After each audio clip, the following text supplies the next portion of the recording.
ಮಂಗಳೂರಿನಲ್ಲಿ ಮಳೆಯಾರ್ಭಟ ಮುಂದುವರಿತಾ ಇದ್ರೆ ಭಾರೀಯ ಮಳೆಯ ಜೊತೆಗೆ ಕಡಲಬ್ಬರ ಕೂಡ ತೀವ್ರವಾಗ್ತಾ ಇದೆ.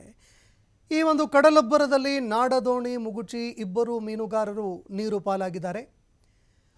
ತೋಟಬೆಂಗ್ರೆ ಅಳಿವೆ ಬಾಗಿಲು ಎಂಬಲ್ಲಿ ನಡೆದಂತಹ ಘಟನೆ ಇದು. ಯಶವಂತ ಕಮಲಾಕ್ಷ ನೀರು ಪಾಲಾದಂತಹ ಇಬ್ಬರು ಮೀನುಗಾರರು ನೀರು ಪಾಲಾಗಿದ್ದಾರೆ. ನಾಡದೋಣಿಯಲ್ಲಿ ಕುಳಿತುಕೊಂಡು ಮೀನುಗಾರಿಕೆಗೆ ಅಂತ ತೆರಳಿದ್ದಂತಹ ಸಂದರ್ಭದಲ್ಲಿ ದುರಂತ ಸಂಭವಿಸಿದೆ. ಇನ್ನು ತೀವ್ರವಾಗಿ ಮಳೆಯಾಗ್ತಾ ಇದ್ದಿದ್ದರಿಂದಾಗಿ ಯಾರೊಬ್ಬರು ಕೂಡ ಸಮುದ್ರಕ್ಕೆ ಇಳಿಬೇಡಿ, ಮೀನು ಹಿಡಿಯೋದಕ್ಕೆ ಹೋಗಬೇಡಿ ಅಂತ ಸಾಕಷ್ಟು ಎಚ್ಚರಿಕೆಗಳನ್ನು ಕೊಟ್ಟಿದ್ರೂ ಕೂಡ ಮೀನುಗಾರಿಕೆಗೆ ಹೋದಂತಹ ಇಬ್ಬರು ಮೀನುಗಾರರು ದುರಂತ ಅಂತ್ಯ ಕಂಡಿದ್ದಾರೆ. ಮೀನುಗಾರಿಕೆಗೆ ತೆರಳಿದ್ದಂತಹ ಸಂದರ್ಭದಲ್ಲಿ ದುರಂತ ಸಂಭವಿಸಿದೆ.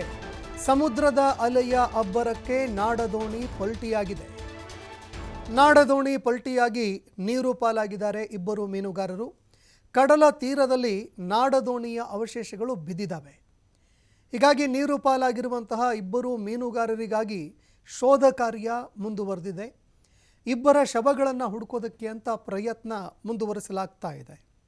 ದೃಶ್ಯಾವಳಿಯಲ್ಲಿ ನೀವು ನೋಡ್ತಾ ಇದ್ದೀರಿ. ಸ್ಥಳೀಯವಾಗಿ ಮಾಡಿರುವಂತಹ ಒಂದು ದೋಣಿ, ನಾಡದೋಣಿಯಲ್ಲಿ ಕುಳಿತುಕೊಂಡು ಈ ಮೀನುಗಾರರು ಮೀನು ಹಿಡಿಯೋದಕ್ಕೆ ಅಂತ ಸಮುದ್ರದಲ್ಲಿ ಇಳಿದಿದ್ರು.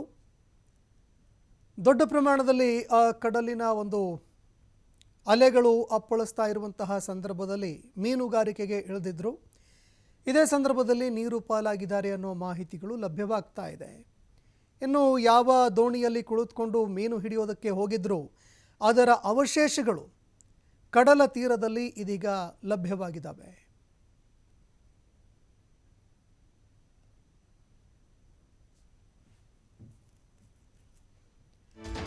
ಇನ್ನು ಮುಂಗಾರು ಮಳೆ ಆರ್ಭಟಕ್ಕೆ ಇವತ್ತು 6 ಜನ ದುರ್ಮರಣ ಹೊಂದಿದ್ದಾರೆ. ಮಳೆಗೆ ಸಂಬಂಧಪಟ್ಟಂತೆ ಪ್ರತ್ಯೇಕ ಪ್ರಕರಣದಲ್ಲಿ ಒಟ್ಟು 6 ಸಾವುಗಳು ಸಂಭವಿಸಿದೆ. ಮೊಂಟೆಪದವು ಬಳಿ ಗುಡ್ಡ ಕುಸಿದು ವ್ಯಕ್ತಿ ಸಾವನ್ನಪ್ಪಿದ್ರು. ಕಾಂತಪ್ಪ ಪೂಜಾರಿ ಎಂಬವರ ಮನೆ ಮೇಲೆ ಗುಡ್ಡ ಕುಸಿತವಾಗಿ 3 ಸಾವನ್ನಪ್ಪಿದ್ರು. ತಾಯಿಯ ಮಡಿಲಲ್ಲೇ 2 ಮಕ್ಕಳು ದುರ್ಮರಣ ಹೊಂದಿದ್ರು. ಕಾಂತಪ್ಪ ಪೂಜಾರಿಯವರ ಪತ್ನಿ ಪ್ರೇಮ ಪೂಜಾರಿಯವರು ಕೂಡ ದುರ್ಮರಣ ಹೊಂದಿದ್ರು. ದೇರಳಕಟ್ಟೆಯಲ್ಲಿ ಕಾಂಪೌಂಡ್ ಬಿದ್ದು ಓರ್ವ ಬಾಲಕಿ ದಾರುಣವಾಗಿ ಸಾವನ್ನಪ್ಪಿದ್ರು. ಇತ್ತ ದೇರಳಕಟ್ಟೆಯಲ್ಲಿ ಕಾಂಪೌಂಡ್ ಕುಸಿತವಾಗಿ ಬಾಲಕಿ ದಾರುಣವಾಗಿ ಸಾವನ್ನಪ್ಪಿದ್ರು. ಮನೆ ಹಿಂಬದಿ ಕಾಂಪೌಂಡ್ ಕುಸಿದು ಮನೆ ಮೇಲೆ ಮಣ್ಣು ಬಿದ್ದಿತ್ತು. ಇದೇ ವೇಳೆ ಕಿಟಕಿ ಬಿದ್ದು ಬಾಲಕಿ ನಯೀಮಾ ಸಾವನ್ನಪ್ಪಿತ್ತು. ಈಗ ದೋಣಿ ಮುಗುಚಿ ಇಬ್ಬರು ಮೀನುಗಾರರು ನೀರು ಪಾಲಾಗಿದ್ದಾರೆ. ಹೀಗಾಗಿ ಸಾವಿನ ಸಂಖ್ಯೆ 6ಕ್ಕೆ ಏರಿಕೆಯಾಗಿದೆ. ಇನ್ನು ಮಳೆಯ ಒಂದು ಅಬ್ಬರ ತೀವ್ರವಾಗ್ತಾ ಇರೋದ್ರಿಂದಾಗಿ ಸಾಕಷ್ಟು ಎಚ್ಚರಿಕೆಯಿಂದ ಇರಬೇಕಾಗತ್ತೆ. ಶಿಥಿಲಗೊಂಡಿರುವಂತಹ ಮನೆ, ಶಿಥಿಲಗೊಂಡಿರುವಂತಹ ಕಾಂಪೌಂಡು, ಅದೇ ರೀತಿಯಾಗಿ ಕುಸಿಯುವಂತಹ ಒಂದು ಭೀತಿಯಲ್ಲಿ ಇರುವಂತಹ ಗುಡ್ಡಗಾಡು ಪ್ರದೇಶ, ಅಲ್ಲಿ ಅತಿ ಹೆಚ್ಚು ಸೂಕ್ಷ್ಮವಾಗಿ ಅದೇ ರೀತಿಯಾಗಿ ಬಹಳಷ್ಟು ಎಚ್ಚರಿಕೆಯಿಂದ ಇರಬೇಕಾಗತ್ತೆ. ಇವತ್ತು ಒಟ್ಟು 6 ಜನ ಪ್ರಕೃತಿ ವಿಕೋಪಕ್ಕೆ ಸಾವನ್ನಪ್ಪಿದ್ದಾರೆ. ತೀವ್ರವಾಗಿ ಮಳೆಯಾಗ್ತಾ ಇರುವುದರಿಂದಾಗಿ ಈ ಮಳೆಯ ಅಬ್ಬರ ಒಟ್ಟು 6 ಜನರನ್ನು ಬಲಿ ಪಡೆದುಕೊಂಡಿದೆ.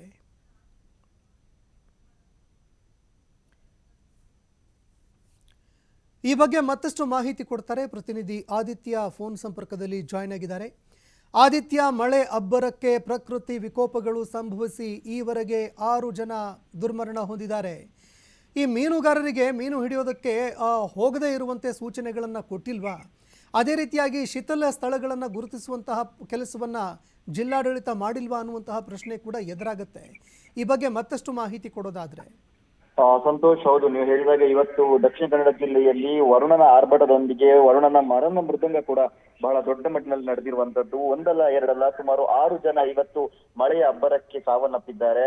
ಅದರ ಜೊತೆಗೆ ಈಗಾಗಲೇ ನಾವು ಏನು ದೇರಳಕಟ್ಟೆಯ ಮೋಂಟೆ ಪದವಿನಲ್ಲಿ ಮನೆಯ ಮೇಲೆ ಗುಡ್ಡ ಕುಸಿದು ಅಲ್ಲಿ ಒಂದು ಕುಟುಂಬದ ಸುಮಾರು 3 ಜನ ಮೃತಪಟ್ಟಿರುವಂತ ವಿಚಾರ ಕಣ್ಣ ಮುಂದೆ ಇದೆ. ಅದರೊಂದಿಗೆ ಒಂದ್ ಕಡೆ ಇನ್ನೊಂದು ಇನ್ನೊಂದ್ ಕಡೆಯಲ್ಲಿ ಕಾಂಪೌಂಡ್ ಕುಸಿದು ಮನೆಯ ಮೇಲೆ ಕುಸಿದ ಪರಿಣಾಮದಿಂದಾಗಿ ಓರ್ವ ಬಾಲಕಿ ಸಾವನ್ನಪ್ಪಿರುವ ಘಟನೆ. ಇದರೊಂದಿಗೆ ಈಗ ನಾಡದೋಣಿ ಮಗುಚಿ ಇಬ್ಬರು ನೀರು ಪಾಲಾಗಿದ್ದಾರೆ.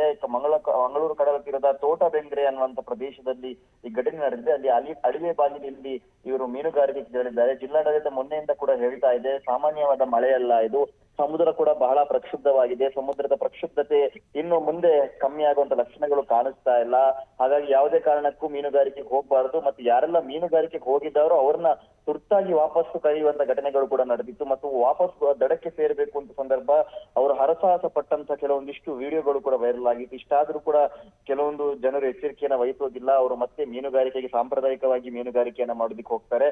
ಆದ್ರೆ ಇದು ಈಗ ಮತ್ತೆ ಅಪಾಯವನ್ನ ತಂದಿಟ್ಟಿರುವಂತದ್ದು. ಯಶವಂತ ಮತ್ತೆ ಕಮಲಾಕ್ಷ ಅನ್ನುವಂಥವರು ನೀರು ಪಾಲಾಗಿದ್ದಾರೆ. ಈ ದೋಣಿ ಮಗುಚಿ ಕಡಲ ಒಂದು ಅಬ್ಬರ ಬಹಳ ಜೋರಾಗಿದೆ. ಮೊನ್ನೆಯಿಂದ ಕೂಡ ಬಿರುಗಾಳಿಯ ಒಂದು ವಾತಾವರಣ ಇದೆ. ಯಾಕಂದ್ರೆ ಕಡಲಿನ ಬದಿಗೆ ಹೋಗೋದಕ್ಕೂ ಕೂಡ ಸಾಧ್ಯವಾಗ್ತಾ ಇಲ್ಲ. ದೊಡ್ಡ ದೊಡ್ಡ ದೋಣಿಗಳು ಕೂಡ ಮೀನುಗಾರಿಕೆಗೆ ಹೋಗಿ ಅಲ್ಲಿ ಆ ಕಡಲಿನ ಅಬ್ಬರವನ್ನ ತಡೆಯೋದಿಕ್ಕೆ ಅವರಿಂದ ಆಗ್ತಾ ಇಲ್ಲ. ದೋಣಿಗಳು ಮಗುಚುವಂತ ಹಂತಕ್ಕೂ ಕೂಡ ಹೋಗುವಂತ ಒಂದಿಷ್ಟು ವಿಡಿಯೋಗಳು ಇರ್ಬೇಕಾದ್ರೆ ನಾಡದೋಣಿಯ ಮೂಲಕ ಹೋದಾಗ ಈ ಘಟನೆ ನಡೆದಿದೆ.